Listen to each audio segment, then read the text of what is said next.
온전함으로 가는 길이라는 제목 가지고 오늘 말씀 나누기를 원합니다. 먼저 잠깐 알리는 말씀처럼 한 가지 또 기도를 부탁하고 조금 바꿔야 될 것이 몇 가지가 있는 것 같아요. 하나는 뭐냐면 지난 주일부터인가요? 며칠 전부터 유튜브에 이 제한이 걸리기 시작을 했어요. 어떤 제한이냐면 연령 제한이라고 하는 새로운 툴이 하나 걸렸는데 19세 이상부터 걸리는 거래요. 19세 이상이라고 하면 아무래도 유튜브 측에서는 그렇게 보고 있는 것 같아요. 우리 동영상이 좀 위험하다 이렇게 보는 것 같아요. 그래서 그렇게 되면 어떤 특징이 있냐면 다른 링크에다 걸 때 이렇게 바로 이렇게 보이지가 않고 또 일반 사람들도 유튜브에서 이렇게 성인 인증을 해야 이렇게 볼 수가 있게 돼요. 그런데 저도 지난 주간에 그 두 영상이 그렇게 되어져서 제가 이의를 제기했거든요. 근데 이의를 제기했더니 또 바로 풀어줘요. 그래서 이건 무슨 문제인가? 어떤 알고리즘이 있는 건가? 그렇게 이야기를 해서 오늘도 아침 때는 그러지 않았는데 점심시간 때 지나서 연령 제한으로 또 걸어놨더라고요. 그래서 한편으로는 특별히 새벽기도 영상이 지금 그렇거든요. 새벽기도 영상이 아마 이게 시간이 길어서 그러는가? 그래서 아마 내일 당분간은 시간을 좀 이렇게 길게 느리지 않고 줄일 수 있는 방법을 좀 먼저 해보고, 그리고 또 이렇게 이의를 신청을 하면 또 바로 바꿔주니까 무슨 우리 영상이 무슨 성인 동영상도 아니고 무슨 자극적인 것도 아니고 무슨 정책에 반하는 것도 아닐 텐데 그렇게 하여튼 그런 조치를 좀 취해야 될 것 같고요. 또 한편으로는 그런 마음이 좀 있어요. 어떤 마음이 있냐면 어쩌면 마지막 우리들에게 그런 훈련도 하라고 하는 것 같다.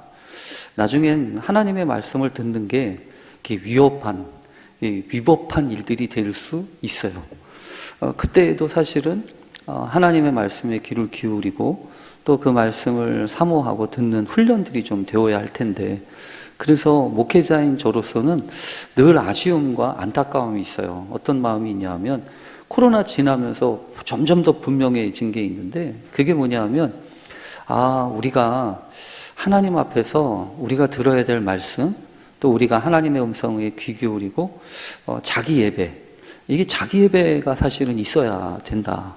그래서 남의 예배, 물론 이게 남의 예배는 아니죠. 그러나 하나님 앞에서 정말 자기의 예배를 끝까지 지키는 것은 그건 정말 필요할 수 있다.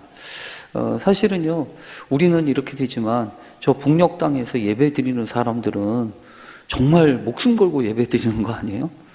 우리는 이렇게 저렇게 누가 예배 드린다고 뭐라고 하지 않는데 연령 제한 하나 걸었다고 지금 이렇게 난리를 치고 있는데, 저 북녘 땅에서는 숨 죽여가면서 단파 라디오에 귀를 기울이거나 또 이렇게 저렇게 그 하나님의 앞에 예배 드리는 사람들의 모습을 생각해 보면 참 좋은 때나 나쁜 때나 변함없이 하나님의 말씀 귀 기울여 들어야 된다. 그래서 여러분 분명히 기억하십시오. 마지막 때가 되면 기갈이 와요. 마지막 때가 되면 기갈이 온다. 어떤 기갈? 하나님의 말씀을 듣지 못하는 기갈. 그래서 하나님의 말씀에 귀를 기울이고 또 그 말씀을 이제 제가 쉽게 표현하면 여기서 조금 저기서 조금 이런 식으로 들어서는 안 된다.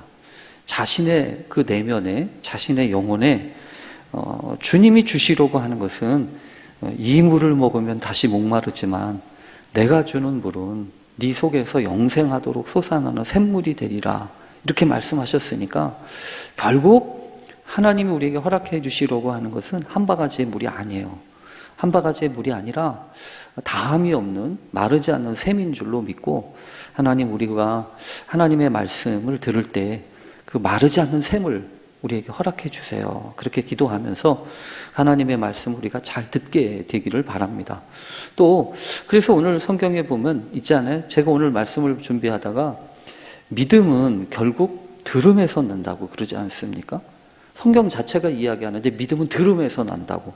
그래서 들었다라고 하는 말씀을 계속해서 강조하고 있고 또 살펴보고 있습니다.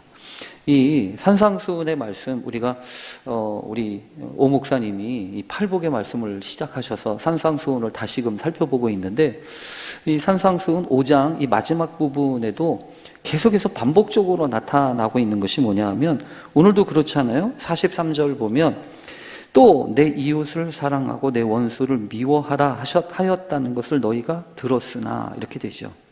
그러니까 이게 계속 들었으나 너희가 들었으나 이렇게 말씀하고 있습니다. 그러니까 이미 앞에도 보면 5장 38절에도 또 눈은 눈으로 이는 이로 갚으라 하였다는 것을 너희가 들었으나 이렇게 되어 있잖아요. 그리고 또 헛맹세를 하지 말고 또 맹세한 것은 주께 지키라 하였다는 것을 너희가 들었으나 33절에서 그러니까 지금 이 산상수훈에서 주님이 계속 체크하듯이 하시는 말씀은 너희가 이렇게 들었으나 나는 너희에게 이렇게 말한다 이렇게 얘기하시잖아요.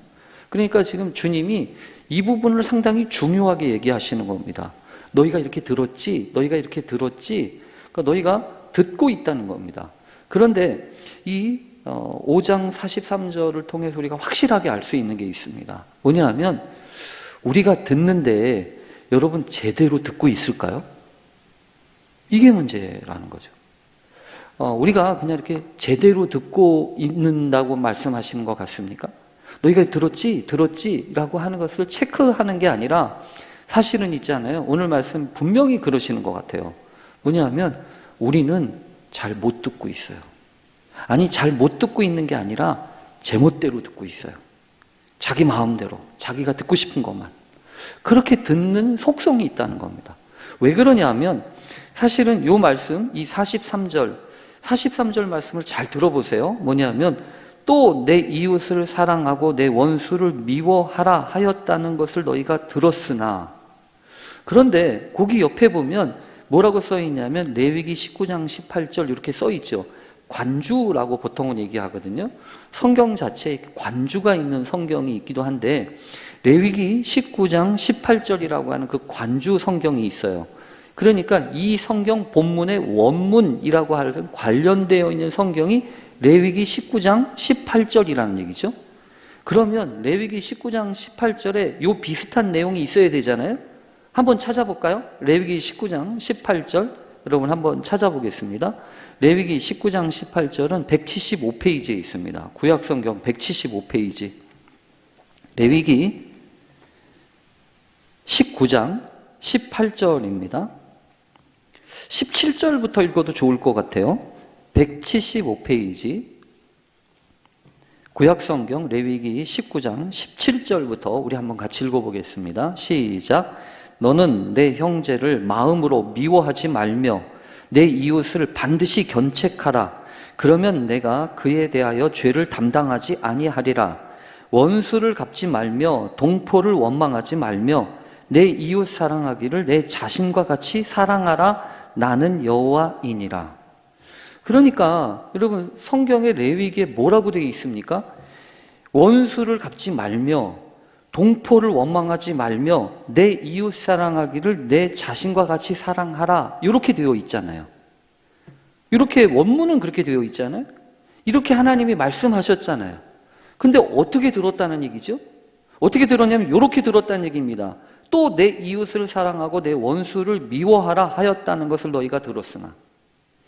그러니까 여러분 사실은 이렇게 말씀하신 적이 없어요. 하나님은 이웃을 사랑하고 원수를 미워하라고 말씀하신 적이 없다고요. 그러니까 하나님이 말씀하시지도 않으셨는데 이렇게 말씀하지도 않으셨는데 자기들끼리는 그 당시의 사람들은 이렇게 가르쳤다는 얘기입니다. 그러니까 여러분 이걸 통해서 우리가 알 수 있는 게 있어요. 하나님의 말씀대로 가르치지 않고 있다는 겁니다. 그 당시 사람들이. 예수님 당시 랍비들, 예수님 당시에 있었던 사람들이 내 이웃을 내 몸과 같이 사랑하라. 내 원수를 미워하지 마라. 이 말씀을 어떻게 들었냐는 거죠. 사실은 우리가 여러분 이웃을 사랑하는 것과 그래서 여기 보면 원수는 미워하고 이웃을 사랑하는 것은 그건 자연스러운 겁니다. 그렇죠. 여러분 이웃하고 원수라고 하는 게 있잖아요. 이웃은 여러분 어떤 사람이 이웃입니까? 요즘에도 사실 이웃이 있나요? 어떤 면에서 보면 요즘엔 이웃이 없어요. 옛날에 그냥 이렇게 가까이 지내서 이웃집에 뭐 숟가락이 몇 개인지 뭐가 있는지 알 정도면 이웃이죠. 근데 요즘에는 사실 옆집에 누가 있는지 잘 모르잖아요. 물론 이렇게 눈인사 정도는 할 수 있고 또 가끔 가다 만나면 뭐 이렇게 저렇게 얘기도 하지만 사실은 언제부터인가 우리는 이웃을 믿을 수가 없어요. 이웃을 믿을 수가 없다고.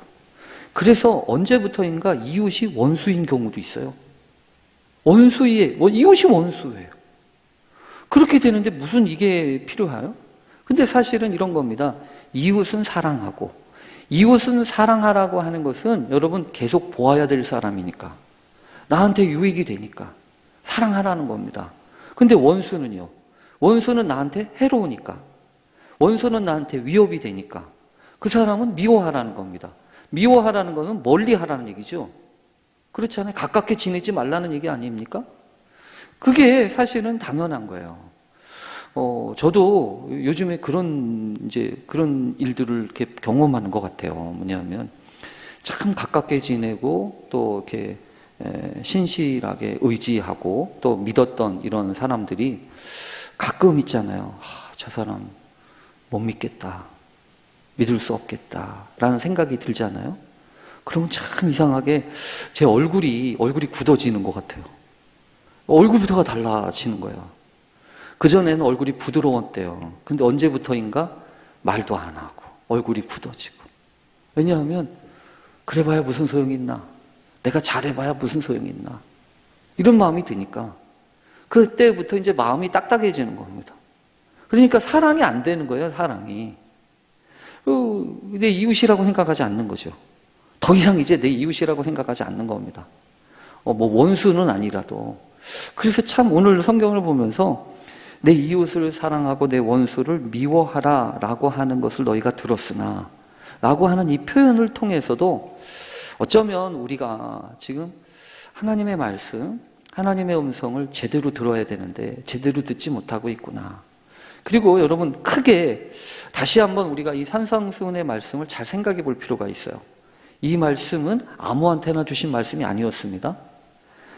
예수님이 산 위에 계셨을 때 무리 가운데서 제자들이 나오고 그 제자들을 향해서 주셨던, 어떻게 보면 하나님 나라에 가는 길을 의미하기 위해서, 하나님 나라의 백성은 어떻게 살아야 되는지라고 하는 것을 가르쳐 주기 위해서 하신 말씀 아니에요? 그러니까 우리가 이 하나님의 말씀, 이 산상수훈의 말씀을 읽으면서 우리가 무엇을 생각해야 되냐면, 하나님의 사람들, 하나님의 백성들은 어떻게 사는가? 하나님 나라의 백성들은 어떻게 사냐는 거예요. 믿음으로 살아야죠. 율법으로 사는 게 아닙니다. 율법은 여러분, 하나님이 우리에게 율법도 주셔요. 그러나 그 율법을 가지고서는 우리가 하나님의 마음에 들을 수가 없어요. 그렇잖아요. 그래서 우리는 율법의 의가 아니라, 그 구약 성경에서는 율법을 줬죠. 모세는 율법을 줬어요. 근데 그 율법을 주었을 때에도 사실은 율법을 통해서 우리가 의롭게 되는 길을 가는 것이 아니라, 이 율법의 목적은 이런 거 아니에요? 율법의 목적은 다른 게 아닙니다. 하나님이 죄의 문제를 다루시잖아요. 성경에 보면 계속해서 다루는 게 있습니다. 그건 뭐냐 하면 죄의 문제예요. 우리 안에 죄가 들어오기 시작하고 이 죄가 역사하기 시작하면서 관계가 끊어지지 않습니까? 하나님과의 관계가 먼저 끊어져요. 하나님을 더 이상 뵙기 싫어하고 숨기 시작합니다. 아담과 하와가 그랬잖아요.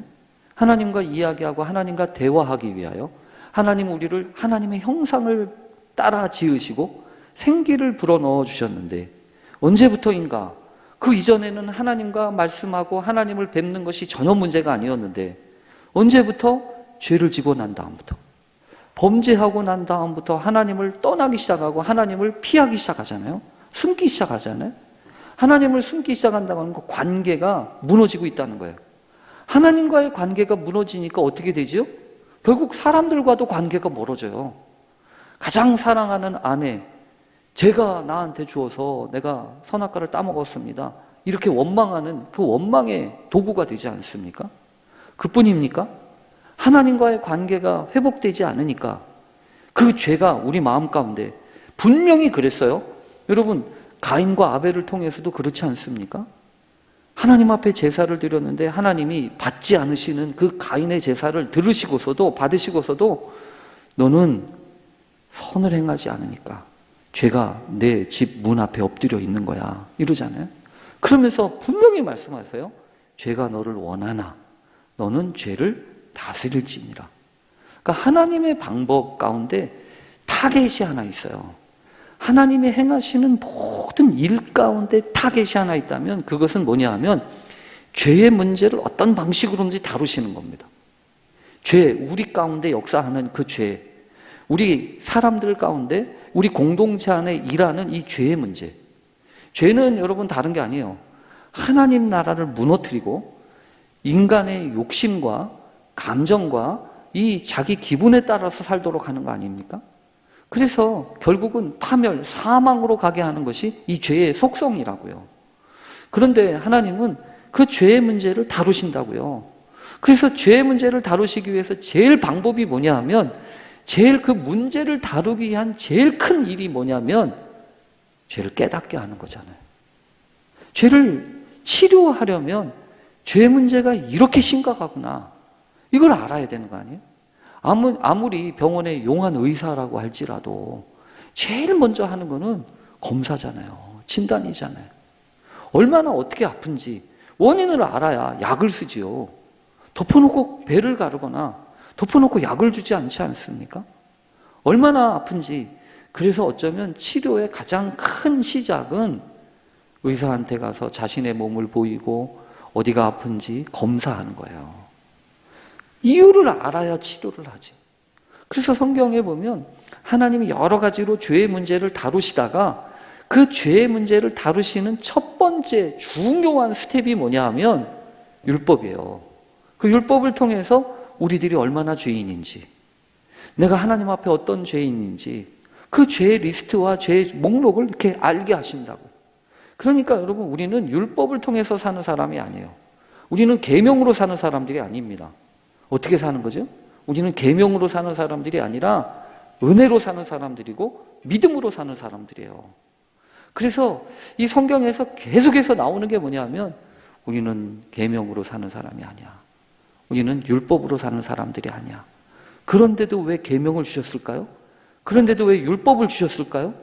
그 율법 안에 담겨 있는 하나님의 마음이 있기 때문에 그래요. 하나님의 마음이. 그 하나님의 마음은 여러분 다른 게 아닙니다. 우리를 향하여 하나님의 포기하지 않는, 하나님의 폐기하지 않는 그 하나님의 선하신 뜻이 아직도 있기 때문이라는 겁니다. 그래서 오늘 본문도 이 예수님이 너희가 이렇게 들었잖아. 그런데 그렇게 너희들이 지금 그 들은 것조차 잘못 듣고 있는 거야 라고 이야기를 하시면서 그래서 다시 나는 너희에게 말한다 라고 얘기해. 나는 너희에게 이르노니 그러면서 너희 원수를 사랑하며 너희를 박해하는 자를 위하여 기도하라 이렇게 얘기하시잖아요. 그러니까 여러분, 이것도 왜 원수를 사랑하라고 그랬을까요? 왜 박해하는 자를 위해서 기도하라고 그랬을까요? 왜 그랬다고 생각하십니까? 원수를 사랑한다고 하는 것은, 그리고 박해하는 자를 위해서 기도한다고 하는 것은, 이거는 여러분 하여튼 생각해 보면 이럴 수 있습니다. 사랑이라고 하는 것, 특히 원수를 사랑한다고 하는 것, 그게 어떻게 가능할까요?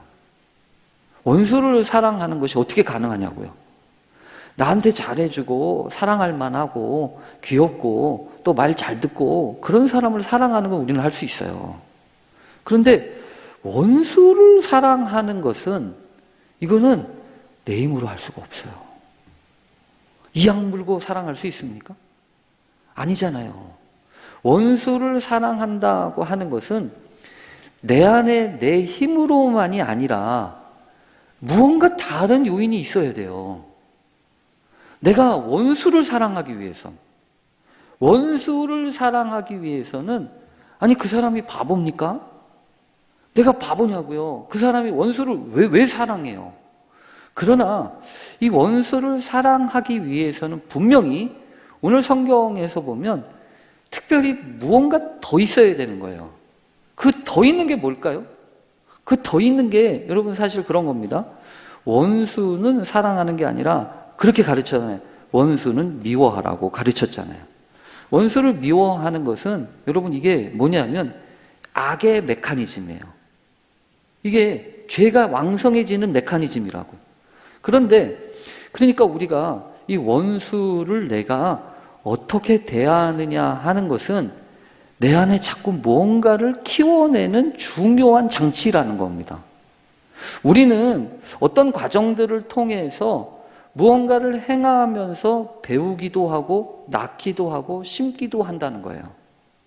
그래서 비록 원수라고 할지라도 그래서 성경은 우리에게 너무나 귀한 사실을 가르쳐 줍니다. 뭐냐 하면 성경 자체 가운데서 이미 계속해서 보여준 게 하나 있어요. 뭐냐 하면 나에게 박해하고 나를 힘들게 하고 나를 아프게 하고 나를 고난받게 하고 나를 괴롭혔던 그 사람, 내가 그 사람을 어떻게 대하느냐가 내가 무엇을 경작하고 내가 무엇을 심느냐와 관련되어 있어요.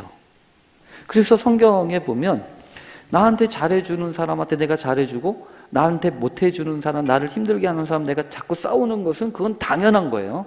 그건 그냥 이렇게 평균입니다. 평균. 그런데 나한테 잘해주는 사람뿐만 아니라 나한테 괴로움을 주고 나한테 어려움을 주는 사람한테도 선을 베푸는 거. 이 선을 베푸는 거라고 하는 것은 그거는 무언가 특별한 일을 위하여서 씨앗을 심고 하나님의 은총을 구하는 행동이라는 겁니다. 그래서 여러분 오늘 성경에는 우리에게 그렇게 보여져요. 뭐냐 하면 하나님 나라의 백성들 또 우리가 이 땅에 살면서 믿음으로 사는 사람들은 눈앞에 보여지고 상황 가운데 오는 그런 상황들에 대해서 상대적으로 하면 안 되는구나. 상대적이라고 하는 건 여러분 이런 겁니다. 여기 주님이 말씀하시잖아요. 이렇게 얘기하시죠. 너희가 너희를 사랑하는 자를 사랑하면 무슨 상이 있으리요? 세리도 이같이 아니하느냐? 또 너희가 너희 형제에게만 무난하면 남보다 더하는 것이 무엇이냐? 이방인들도 이같이 아니하느냐? 이거는 상대적이기 때문에 자연스러운 겁니다. 나한테 잘해주는 사람한테 잘해주고 나한테 여기 보면 나한테 잘해주는 사람, 나하고 관계가 좋은 사람한테 무난하는 거는 그건 이방인들도 한다. 세리도 한다는 거죠. 세리와 이방인들도 하는 일을 하면서 하나님 나라의 백성이라고 할 수는 없잖아. 이런 얘기죠. 그렇게 되면 구별이 안 되는 거예요. 다 똑같아지는 겁니다. 근데 주님이 지금 우리에게 이야기하시는 것은 뭐냐 하면 원수를 사랑하고 너희를 위해서 핍박하는 자를 위해서 기도하라는 겁니다. 그러니까 이 사랑하는 거, 그러니까 원수를 사랑하기 위해서는 우리가 고백할 수밖에 없어요. 하나님, 주님 이건 내 사랑 갖고는 안 돼요. 내 안에 있는 사랑만 가지고선 이건 못하는 일이에요. 그러니 어떻게 해야 되는 거죠? 하나님의 사랑을 부어주세요. 하나님의 사랑이 우리 가운데 부어지지 않으면 이런 일을 할 수가 없는 거죠. 기도도 역시 마찬가지예요. 나를 박해하는 자를 위해서 기도하래요. 여러분 기도가 여러분 무엇입니까? 어떤 것이 기도라고 생각하십니까? 기도의 가장 큰 핵심은 뭐냐 하면 여러분 이거 아니겠어요? 내가 원하고 바라는 것을 내가 아뢰는 것도 기도이지만 기도의 가장 최고봉이라고 하는 것은 뭐냐 하면 하나님께 맡깁니다. 이거잖아요. 내 뜻대로 내 마음대로가 아니라 아버지의 뜻대로 되기를 원합니다. 이렇게 맡기는 거잖아요. 그러니까 나를 박해하는 사람을 위해서 기도한다고 하는 것은 그 뜻인 거죠. 이거를 내 마음대로 내 뜻대로 내 고집대로 내 생각대로 처리하는 게 아니에요. 왜냐하면 가끔 가다 보면 그럴 수 있어요. 자꾸 나에게 박해하고 나를 힘들게 하고 나를 괴롭히면 아니 지렁이도 밟으면 꿈틀한다는데 그렇지 않아요. 언제까지 참고 있을 수도 없잖아요. 그러니까 때로는 빽 하는 거고요. 때로는 가만히 있으면 자꾸 바보가 되니까 내가 가만히 있으면 내 것도 못 찾으니까 그러니까 밟으면 꿈틀하듯이 내가 만만한 존재가 아니라고 하는 것을 얘기를 해야 그래야 살 것 같은 거죠. 그래야 편할 것 같은 거예요. 그러나 박해하는 자를 위해서 기도하라고 하는 것은 다른 게 아니라 이것도 역시 마찬가지예요. 원수를 사랑하는 것과 똑같이 이것도 박해하는 자를 위해서 내가 어떻게 할 수 있는 방법이 내 힘으로는, 내 계획과 내 지식으로는 안 되니 하나님 이 문제를 다루어 주세요. 이 일을 다루어 주세요. 그러면서 우리가 기도하는 건 요겁니다.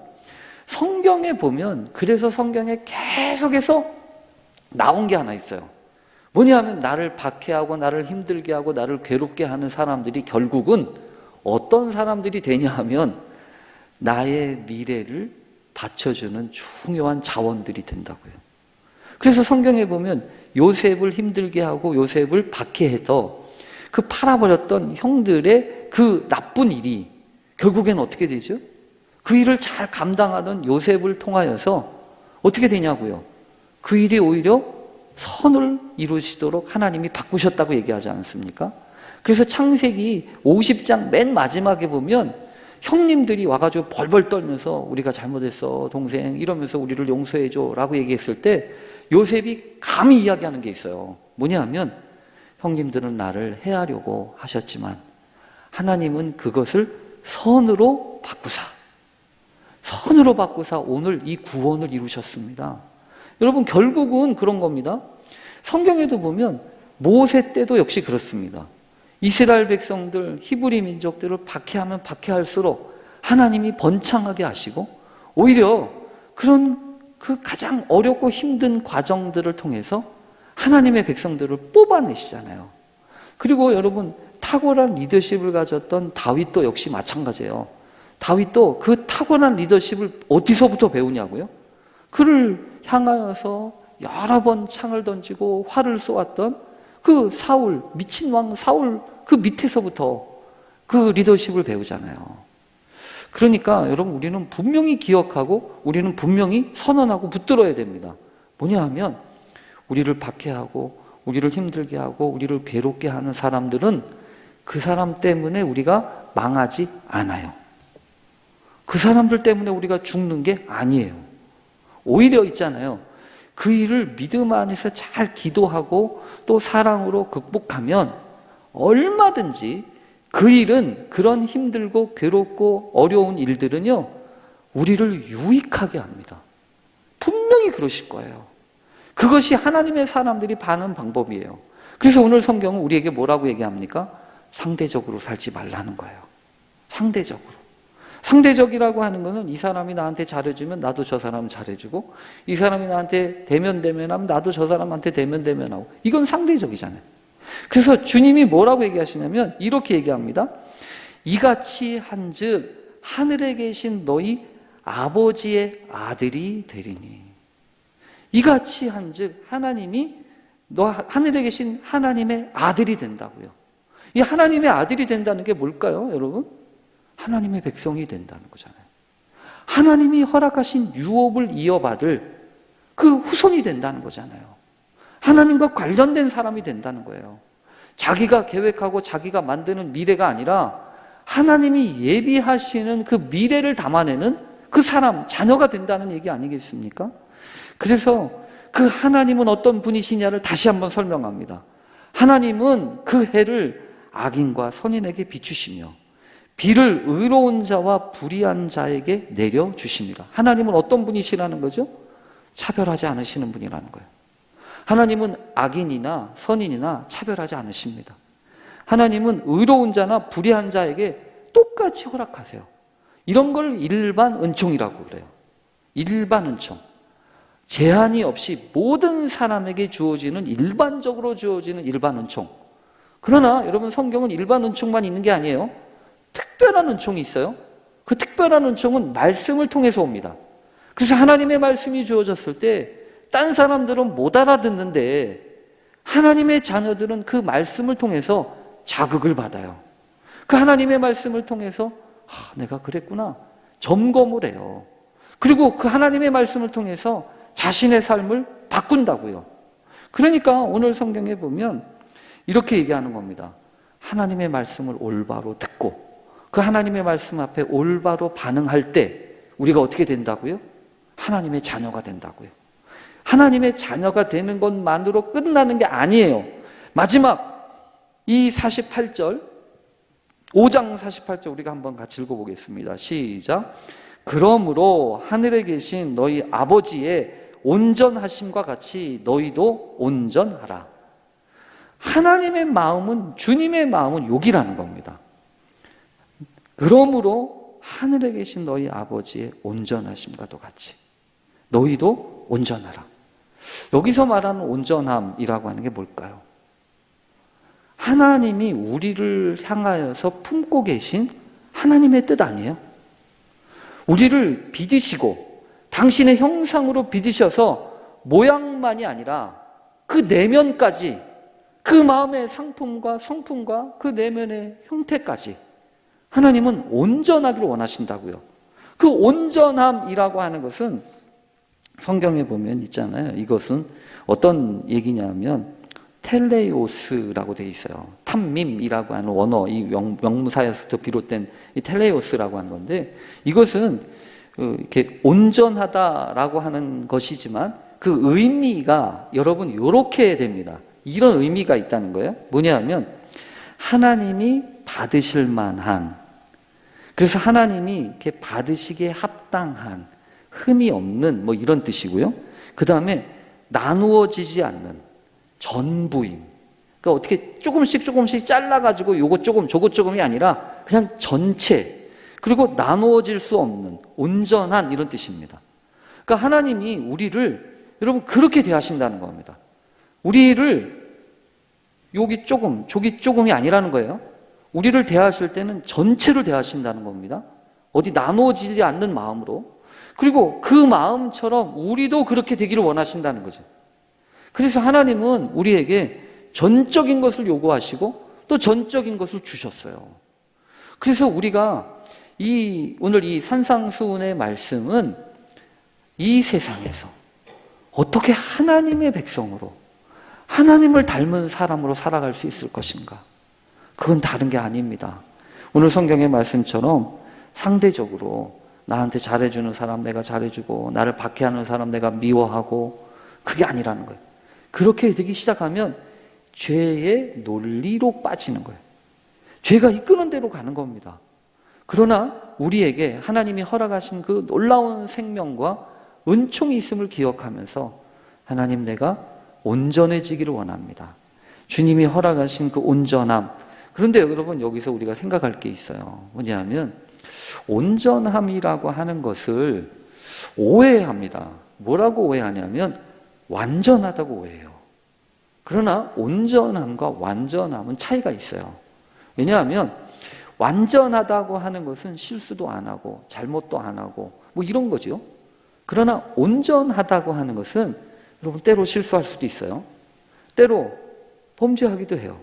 그러나 온전함이라고 하는 것은 그 모든 실수와 그 모든 범죄에도 불구하고 다시 하나님의 뜻대로 회복되어지고 다시 고쳐진다는 거죠. 그래서 성경에서 보면 계속해서 그런 이야기가 있어요. 베드로전서 5장 18절 한번 같이 읽어보겠습니다. 베드로전서 5장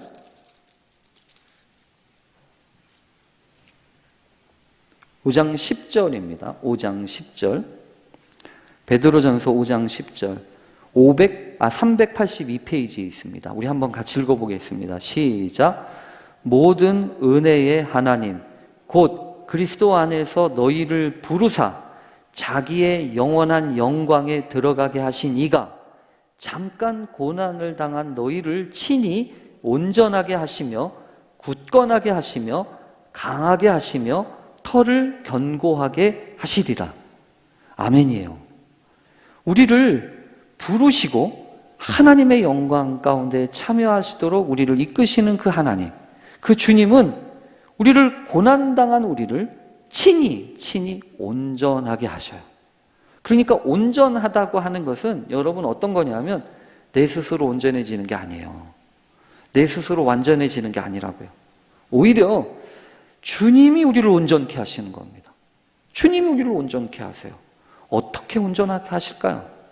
우리를 어떻게 온전하게 하실까요? 여기 보면 굳건하게 하시고 강하게 하시고 털을 견고하게 하셔서 우리에게 찾아오는, 수시로 찾아오는 죄의 유혹과 그 위험 속에서 그것을 이기도록 우리를 이끌어 가신다고 하는 거죠. 그래서 히브리서에 있는 말씀 세 가지 하나 보고 우리 기도하고 마치겠습니다. 먼저 히브리서 그 앞에 있습니다. 베드로전서 앞에 있어요. 히브리서 7장 10절. 역시 우리 히브리서 19절입니다. 10절이 아니고 19절입니다. 우리 함께 같이 읽어보겠습니다. 히브리서 7장 19절입니다. 시작. 율법은 아무것도 온전하게 못할지라 이에 더 좋은 소망이 생기니 이것으로 우리가 하나님께 가까이 가느니라.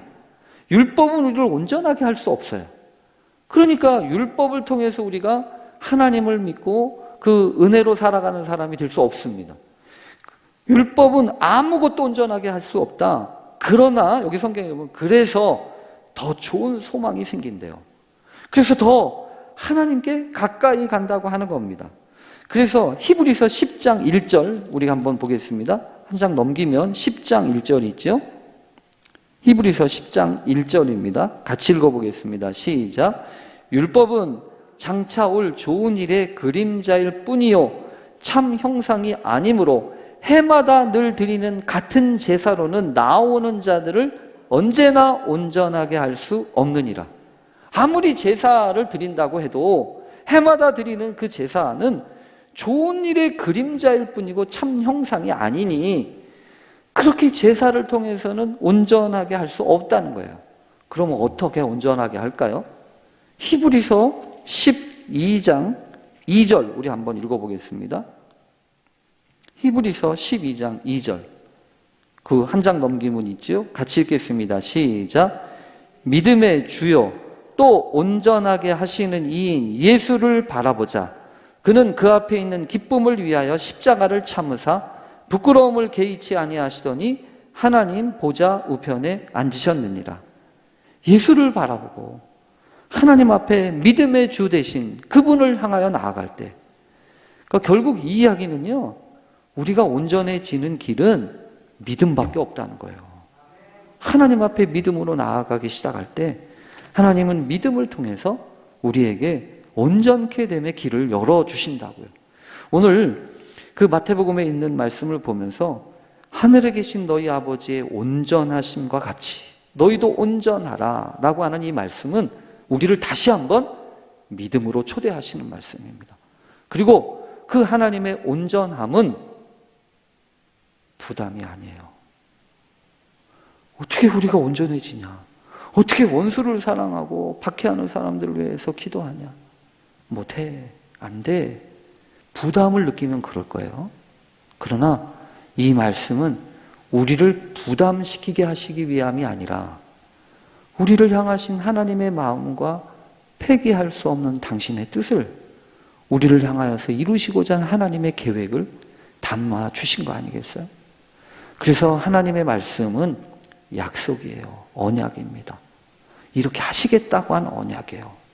비록 우리는 그 언약을 지킬 수 없어도 하나님이 반드시 내가 너희를 이렇게 만들고야 말 거야 라고 말씀하시면서 우리를 포기하지 않으시는 그 하나님의 크신 사랑과 은총이 있음을 기억하면서 하나님 오늘도 믿음으로 살게 해주십시오. 약속 붙들게 해주십시오. 언약으로 주님 앞에 나아가는 심령들 되게 해주십시오. 그렇게 기도한 우리 모두 되실 수 있기를 간절히 축원합니다. 우리 함께 같이 기도하겠습니다. 하나님 아버지, 우리는 잘 듣고 있는 줄 아는데 생각해 보니 내가 원하고 내가 바라는 것만 들으려고 합니다. 그래서 듣기는 들었지만 제대로 믿음으로 살지 못하고 자기 마음대로 자기 생각대로 자기 기분대로 살아가는데 너무나 익숙합니다. 주여 우리를 불쌍히 여겨 주시옵소서. 오늘도 우리를 온전함으로 부르시고 마침내 그 온전함은 우리를 믿음의 주가 되셔서 우리를 온전케 하실 주님의 놀라운 은총으로 우리를 부르시고 인도하시니 하나님 크신 은혜 안에 믿음으로 살 수 있도록 도와주시옵소서. 오늘도 우리를 향하신 당신의 계획이 폐기되지 않음을 믿습니다. 우리를 향한 하나님의 선하신 뜻과 계획을 여전히 이야기하시며 이 말씀을 부담으로가 아니라 다시금 우리를 향하신 하나님의 희망으로, 소망으로 받아 하나님 앞에 감사하며 넉넉히 감당하는 귀한 믿음의 사람들 되게 해 주시옵소서. 사랑도 숙제처럼 하고 기도도 숙제처럼 하는 우리를 불쌍히 여겨주셔서 사랑이, 기도가 하나님이 주시는 은혜로, 감사함으로 쉬워지게 하시고 또한 넉넉히 감당하는 믿음의 사람들 다 되게 해 주시옵소서. 오늘도 수요 예배 나와 함께 예배하는 모든 심령들 주님이 기억하시고 붙들어 주시기를 원합니다. 주의 사랑 가운데, 은혜 가운데 채워지는 믿음의 사람들 다 되게 하옵소서. 예수님의 이름으로 기도합니다. 아멘.